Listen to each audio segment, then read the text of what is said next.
After this, the Shaykh says, and I know the time is running on us, Allah musta'an. It's okay, this is important, right? Because this is the definition that we want to understand thoroughly. The Shaykh says, after this definition, he said, وَلَا بُدَّ مِنْ أَمْرَيْنِ, that is essential that there be two matters. الأول أن يكون الاعتماد على الله اعتمادا صادقا حقيقيا. The first one is that your dependence on Allah must be a dependence that is صادقا, truthful, sincere, and حقيقيا. It has to be real. Real dependence upon Allah, sincere dependence upon Allah. Otherwise, if a person claims that they're depending on Allah and they're really not, there's no great benefit in that. The second thing he said, وَالثَّانِي فِعْلُ الْأَسْبَابِ الْمَأْذُونَ فِيهَا, that after a person has sincere, real dependence upon Allah, that they then utilize the permissible means to achieve their goal, to bring about some benefit or to remove some harm. Then they utilize the means. And that's the general rule. And if there are no means to utilize, material, physical means, there's always dua. There's always dua. And inshallah, in the 40 hadith of Tawakkul, inshallah, we're going to see some of those hadith that bring like real life examples. Real life examples of how Allah subhanahu wa ta'ala responds to the person who depends upon Him with sincere dependence.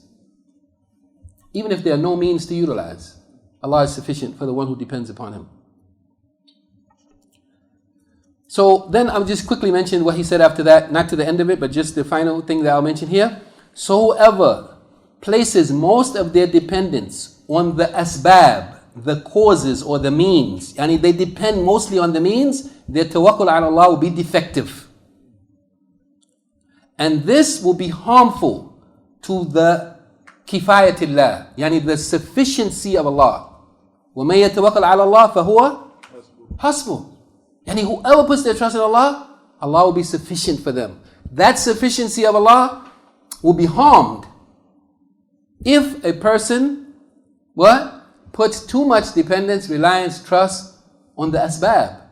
Rather utilize the asbab, but put your trust in Allah alone. Whoever puts most of their dependence on the means, their tawakkul, will be defective. And this will harm the sufficiency of Allah for them. Allah being sufficient for them.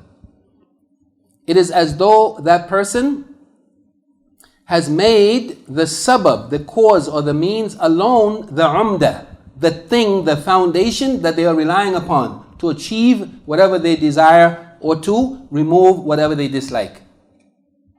And this is something we have to look at ourselves in. Are we really putting dependence on the means, or are we depending upon Allah?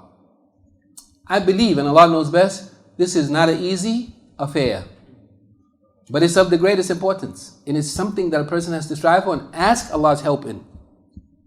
So whoever, likewise he said, secondly, whoever makes their dependence upon Allah to the exclusion of utilizing the means, فَقَدْ طَعَنَ فِي حِكْمَةِ اللَّهِ, then this person has,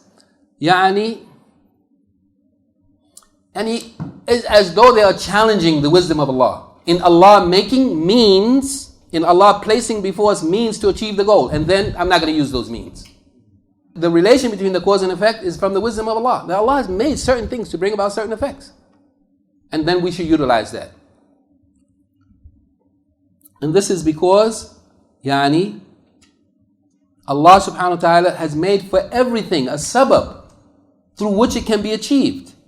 So whoever relies upon Allah, a reliance that is mujarrad, devoid of the asbab, then this is like challenging the wisdom of Allah. لأن الله حكيم يربط الأسباب بمسبباتها. Because Allah is wise and He connects between the cause and the effect. He has made it like that, and therefore we should accept it. And that's like the person who puts their dependence upon Allah to achieve a child and they don't get married. And then the Shaykh has a long discussion about this. We're going to stop here, inshallah.